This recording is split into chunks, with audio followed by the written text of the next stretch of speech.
Ini kembali lagi bersama saya Heri Handaka, gitu ya. Nah, kali ini kita akan melanjutkan pertanyaan yang ke-6 gitu ya. Jadi nanti akan kita sambung sequelnya aja yang pertanyaan ke-6 ini, karena ini berkaitan dengan uang persediaan biar jadi satu gitu ya.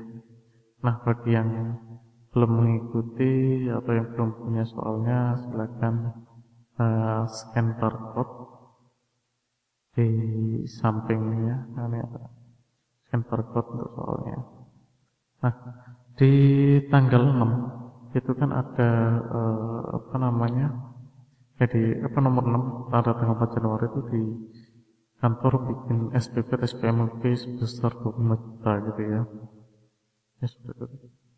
Nah, lalu tanggal 9 Januarinya diterima uang persediaannya oleh bendahara gitu ya, pengeluaran sebesar 25 juta berdasarkan SP2D. Jadi SP2D terbit, lalu duitnya diterima dari rekening bendahara. Nah, kemudian tanggal 1 Februari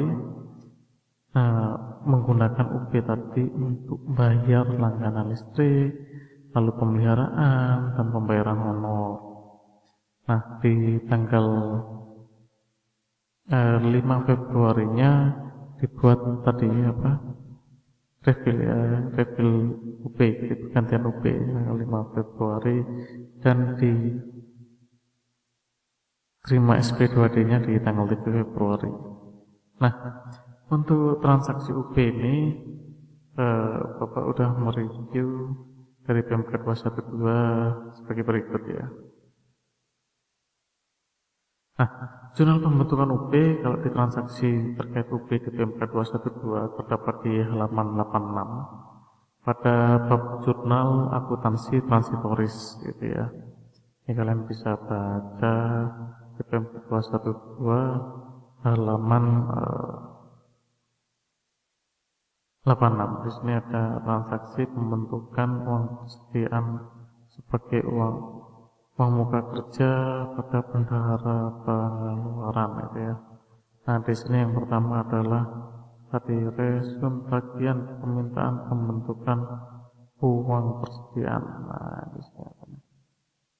Nah, itu merupakan proses pertama. Nah, sekuen untuk transaksi UP ini terdiri atas pertama uang persediaan, lalu transaksi pergantian UP, yaitu ganti uang persediaan, yaitu transaksi pergantian UP gitu ya. Nah, ini dalam kurung ganti uang persediaan, lalu transaksi pengembalian uang persediaan. Nah, untuk transaksi pembentukan UP yang pertama saat dibuat bagian UP atau SPP dan SPMUP di Satker, jadi pada saat SPP gitu ya. Jadi pada saat SPP maka bendahara pengeluaran melakukan jurnal pertama kalinya, yaitu pada pengeluaran transito gitu ya, UP gitu ya, teman UP ke pengeluaran transito yang masih harus dibayar, lalu piutang dari uang persediaan yang akan diterima pada pengeluaran transito uang persediaan yang akan pengeluaran transito uang persediaan itu ya. Nah, yang di tanda bintang 1 ini akun jurnal antara yang tidak digunakan dalam penyajian laporan keuangan. Jadi pengeluaran transito dan pengeluaran transito tidak digunakan dalam keuangan, sedangkan akun jurnal antara yang bersifat transaksional sementara di neraca itu ada di pengeluaran transito yang masih pengeluaran dari uang persediaan yang akan diterima dan pengeluaran transito yang masih harus dibayar itu ya. Nah, ketika saat diterima realisasi UP atau SP2D tadi kan saat SPP, nanti saat uang persediaan pertama kali gitu ya, maka Satker menerima SP2D. Nah, jurnal pada entitas akuntansi pelaporan atas realisasi pembentukan uang persediaan ini gitu ya, maka Satker akan menjurnal pengeluaran transito yang masih harus dibayar gitu. SPP itu ya, pada uang muka dari KPPN. Nah, setelah diterima di bendahara, maka kas di bendahara pengeluaran bertambah pada piutang dari uang persediaan yang akan diterima. Nah, di sini terdapat, jadi biasanya transaksi UP itu hanya ada di buku besar akrual ya. Namun di PMK 212 ini juga dicatat di buku besar kas. Namun pada buku besar kas ini akun jurnal antaranya tidak digunakan dalam penyajian pada laporan keuangan. Ya, iya. Sebenarnya kalau mau diaplikasikan silakan, ya, tapi harus dijurnalkan gitu ya. Nah, perlu diingat ya, nama akun dengan keterangan tanda bidang tadi, ya ini, yang bidang 1 tadi, itu tidak digunakan dalam MLK. Nah, lalu kalau pembentukan UP-nya kayaknya bersenjangan, belum bersenjangan, malah aktual banget menurut Bapak. Nah, kalau kita flashback di PMK yang dahulu, pada dasarnya memiliki proses yang sama kalau dengan 215 ya, antara 212 2019 dan 215 itu boleh mempunyai sekuen yang pertama. Ketika saat SPP dibuat resume tagihannya gitu ya. Jadi ada resume tagihan pengeluaran transitu, gitu ya, pengeluaran transitu yang masih harus bayar, gitu ya. Lalu piutang dari uang persediaan yang akan diterima pada pengeluaran transitu. Lalu saat SP2D sama, jadi saat dibayar terima SP2D dan diterima oleh bendahara itu duitnya dijurnalkan. Kalau kita lihat PMK 225 lebih simpel lagi, jadi UP waktu SPP nggak dicatat, tapi catatnya waktu SP2D seperti contoh di halaman 29 PMK 225 masih berlaku saat ini gitu ya. Itu langsung dicatat kas di bendahara pengeluaran pada uang muka dari KPPN itu ya, langsung dicatat di sini. Ini di akrual ya gitu ya. Nah, untuk transaksi ketika SPPP UP dibuat sudah clear ya. Jadi apa? Sudah clear dibuat maksudnya ya, transaksi tersebut di jurnal ya. Namun tidak digunakan pengaruh hukumnya dalam penyusunan laporan keuangan gitu ya. Adapun transaksi uang persediaan yang berpengaruh dalam penyusunan laporan keuangan, dalam hal ini akun raja adalah saat transaksi terimanya P atau saat SP2D. Akun UP yang memiliki pengaruh ini hanya yang ada atau dicatat di buku besar aktual. Jadi meskipun tadi ketika diterima SP2D ada dicatat di buku besar kas buku besar aktual dan buku besar kas, maka yang diperhatikan di laporan keuangan hanya yang di buku besar aktual gitu ya. Nah, bagaimana untuk transaksi yang tadi ya, kita coba jurnalkan gitu ya. Kalau kita lihat yang tadi berarti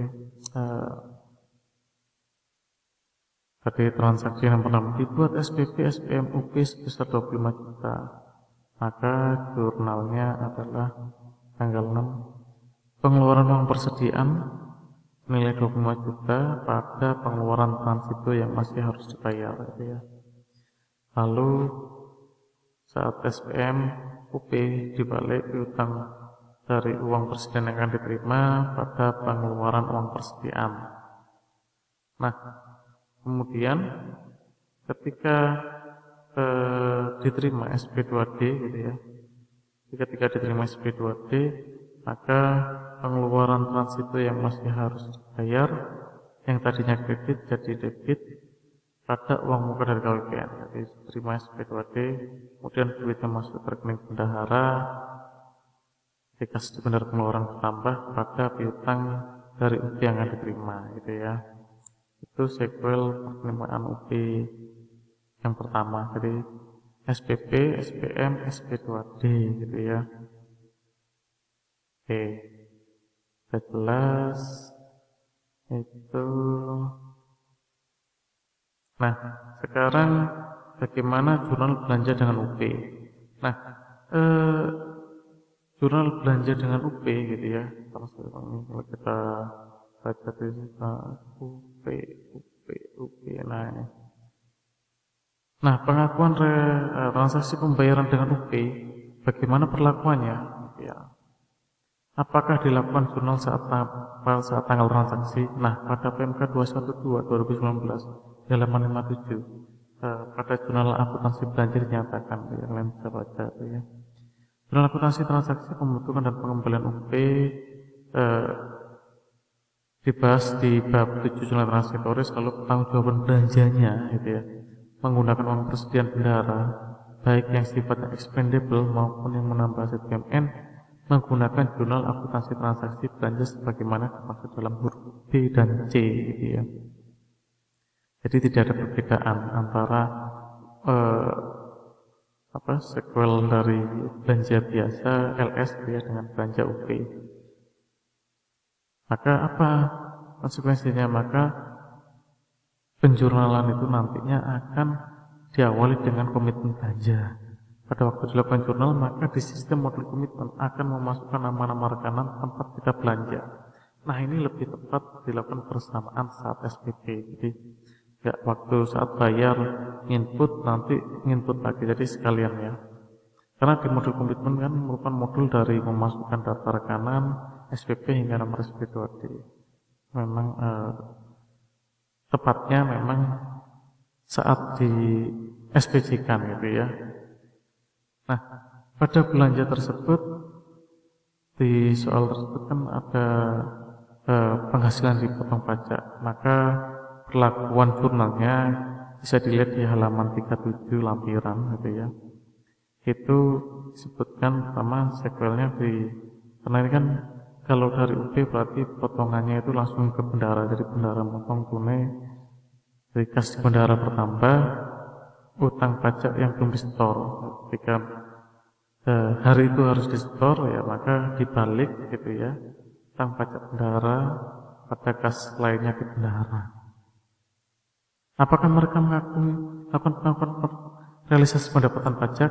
Tidak ya, karena mereka bukan unit penerima pajak. Hal ini bisa dilihat dari DIPA-nya yang hanya ada penerimaan PNBP gitu ya. Nah, bagaimana transaksi pergantian UP gitu ya? Kalau di 12 ini kan di nomor 12 5 Februari. Nah, kalau tadi kan dibayar dengan UP langganan listrik, biaya servis kendaraan. Nah, ini saat diterima tagihan ini tidak membuat jurnal gitu ya. Nah, kan masukkan input gitu ya, input nomor kanan modul komitmen yang dilakukan hanya jurnal saat potongan pajak gitu ya. Kemudian tanggal 2 Februari tadi dari master tadi udah kita bahas ya. Kemudian tanggal 5 Februari dibuat SPP SPMQP atas bukti pengeluaran tanggal 1 Februari. Nah, di saat ini kita akan mengakui belanja gitu ya. Kita akan mengakui belanja, maka pada tanggal 2 Februari diawali sequelnya dengan jurnal anggaran komitmen belanja. Belanja pada dicadangkan. Jadi, lalu kita jurnal balik, baru kita proses SPP, yaitu beban pada belanja yang masih harus dibayar. Ketika tanggal 7 Februari keluar SP2D, maka belanja barang yang masih harus dibayar ditagihkan ke entitas lain. Dan pada buku besar kas kita mencatat belanja pada ditagihkan ke entitas lain. Nah, itulah sequel dalam UP ya, di sequel dalam pengersediaan. Oke, kita lanjut berikutnya ke video yang terima kasih. Selanjutnya kita akan sambung ke video yang kelima. Oke ya.